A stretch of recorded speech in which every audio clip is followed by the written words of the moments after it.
Hello, everyone. Welcome to the Newsbrowse News broadcast.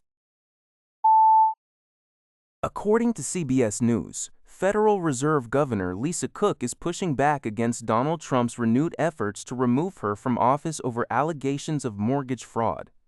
In a letter to the White House, Cook's attorney, Abbe Lowell, defended her actions, stating she has never committed mortgage fraud or any intentional wrongdoing, and that there is no legal basis to terminate her. The Trump administration's allegations focus on Cook listing two properties in Michigan and Georgia as her primary residences on mortgage filings. Lowell described the Georgia filing as an advertent oversight by her lender, noting she explicitly informed them it was a second home. The defense also pointed out that other administration figures, including Treasury Secretary Scott Bessent, have made similar filing errors without being deemed unfit. This marks Trump's second attempt to oust Cook, following a Supreme Court ruling that blocked her immediate removal because she was not given notice or an opportunity to respond. Critics warn that the administration's persistent targeting of Cook selectively undermines the Federal Reserve's independence, and her legal team has declared readiness to contest any unlawful termination in court. According to CNBC, shares of Salesforce skyrocketed over 20% on Thursday, putting the stock on track for its second-best single-day performance in history, trailing only a 26% gain in August 2020. The massive rally followed the company's strong second-quarter earnings report and the announcement of an expanded artificial intelligence partnership with startup Anthropic. Salesforce posted Q2 revenue of $11.35 billion, beating LSEG analyst expectations of $11.32 billion, and reported an adjusted earnings per share of $5.90, sailing past estimates of $3.27. Additionally, the company recorded a $2.6 billion jubby gain from its strategic investment in Anthropic. During the earnings call, CEO Mark Benioff dismissed fears of a salbocalypse, noting that predictions about generative AI disrupting the software-as-a-service model have not materialized. Alongside Anthropic's CEO Dario Amodei, Benioff unveiled Claudeforce, a plugin designed to integrate the Claude chatbot into Salesforce products to assist salespeople.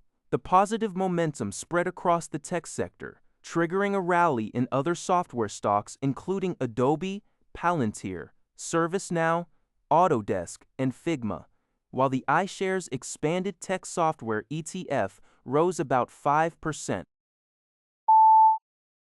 Tropical storm Dolly formed on Thursday morning in the central Atlantic, becoming the fourth named storm of the 2026 Atlantic hurricane season.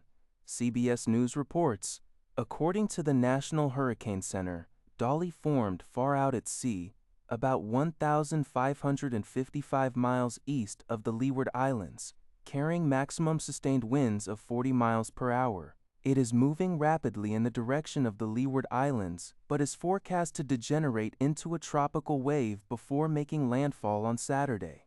Despite this expected weakening, meteorologists warn that the system could still bring heavy rainfall and trigger flash flooding in the Leeward Islands through Sunday, with the threat extending to the Virgin Islands, Puerto Rico, and Hispaniola through Monday. This year's hurricane season has been quieter than average due to a strengthening El Niño in the Pacific Ocean. Notably, the storm's formation coincided with the recent passing of legendary country music star Dolly Parton at the age of 80. According to a report by CNBC, Nvidia is bolstering support for Chinese open-source artificial intelligence models, including DeepSeek's V4 Flash and Alibaba's Qwen 3.8. The semiconductor giant is proactively optimizing its hardware for these systems to outpace Chinese rivals, such as Huawei and Alibaba, who are also racing to optimize their own chips for open-source AI. Nvidia believes that ensuring these global models run best on U.S. technology is critical to keeping international developers aligned with the American technology stack. However, the initiative carries significant regulatory risks. In a Securities and Exchange Commission filing linked to its second quarter earnings, Nvidia warned that its business could be materially harmed by potential Trump administration restrictions. U.S. lawmakers have shown growing anxiety over the widespread adoption of Chinese AI models by American firms due to their rapid capability improvements and cost efficiency.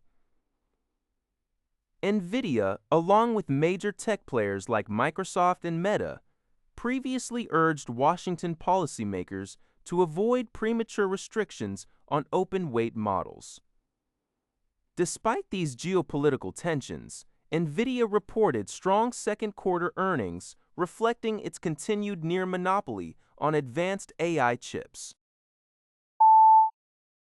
According to a report by the Liberty Times, former Chinese People's Liberation Army (PLA) General Zhao has been stripped of his position as a standing committee member of the Chinese People's Political Consultative Conference (CPPCC) and has had his membership revoked. The decision was finalized during a CPPCC Standing Committee meeting in Beijing on August 26. Hong Kong media outlet Ming Pao reported that Zhao's sudden dismissal is tied to his involvement in the military's ongoing anti-corruption campaign.